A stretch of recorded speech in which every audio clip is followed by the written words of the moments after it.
Benefits of black pepper.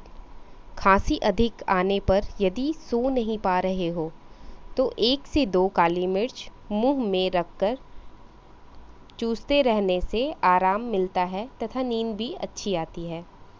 थोड़ा अदरक 3 से 4 काली मिर्च मिलाकर काढ़ा बनाकर पीने से खांसी में तुरंत लाभ होता है।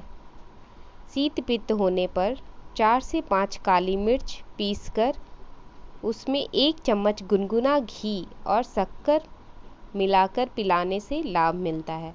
खांसी और उसके साथ कमजोरी भी हो 20 ग्राम काली मिर्च, 100 ग्राम बादाम, 150 ग्राम मिश्री मिलाकर कूटकर पाउडर कर शीशी में भरकर रखें। 1 ग्राम सुबह शाम गुनगुने पानी के साथ लेने से खांसी ठीक होती है।